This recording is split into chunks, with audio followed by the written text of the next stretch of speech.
Magandang araw mula sa Diskurso on Air. Welcome sa Diskurso Totoo, balitang derechahan, totoong usapan.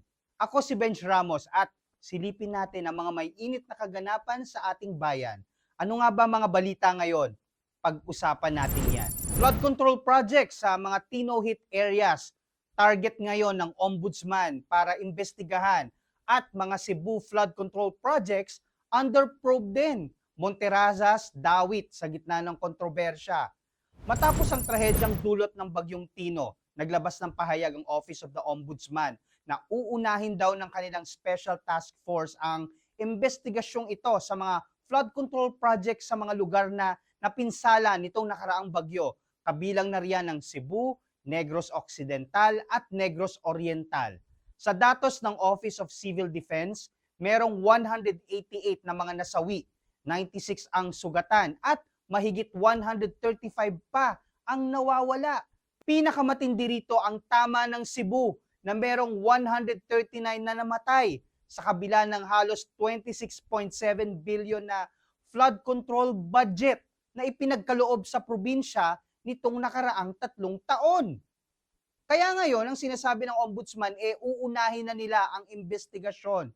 Maganda itong balita pero masakit lang isipin na kailangan pang may mamatay bago may kumilos. Inanunsyo ng DPWH Secretary Vince Dizon na kasama ang Independent Commission on Infrastructure o ICI ang lahat ng flood control projects sa Cebu simula 2016 hanggang 2025. Kasama na rito ang controversial na The Rise at Monterazas, isang mountainside residential project na sinisisi ng ilan kung bakit daw mas matindi ngayon ang pagbaha sa Cebu City. Sabi ni Dizon, kung totoo ngang nakasira ito sa watershed o natural na daluyan ng tubig, dapat hindi sana ito nakalusot sa DNR o sa Environmental Management Bureau. Matagal nang sinasabi ng mga environmental groups na unti-unti nang tinatabas ang bundok para sa mga high-end subdivision. At ngayon, matapos malubog sa baha ang mga karaniwang residente, doon na lang ulit magkakaroon ng investigasyon. 10 taon ng flood control projects at bilyon-bilyong pondo na ang nagastos. Kaya habang binubuksan daw ulit ang dokumentong ito mula 2016, sana pati mga permit, kontrata at mga pangalan ng sangkot dito ay hindi na itago. Dahil kung bundok nga tinibag para sa profit, panahon na rin sigurong magbungkalan ng katotohanan. Gets naman na kailangan talagang mag-imbestiga, no? Pero bakit parang ngayon lang siya nasisilip? Ngayong may trahedya na, may mga namatay na, may mga nasiraan na ng bahay.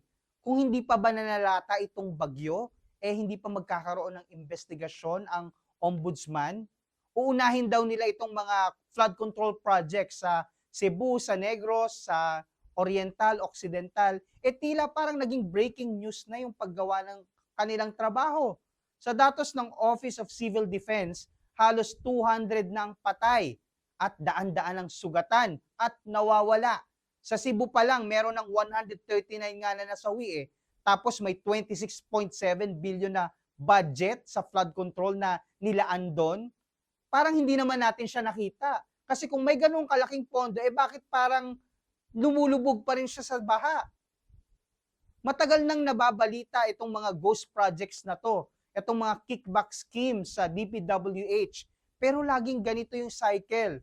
Lumulubog muna yung tao bago palutangin yung katotohanan. Sabay pa ang anunsyo ng DPWH Secretary Vince Dizon, kasama itong ICI na rerepasuhin daw nila lahat ng flood control projects sa Cebu mula 2016. Kasama na riyan yung The Rise at the Monterazas na sinisisi ng ilan na posibleng dahilan ng mas matinding pagbaha sa Cebu City. 10 taon na yung proyekto, bilyon-bilyon yung pondo ngang nagastos, pero ganun yung ending, no? May baha, may kapabayaan, at pare-pareho yung mga tao, nagdurusa. Kaya ngayon, muling bubuksan yung mga dokumento.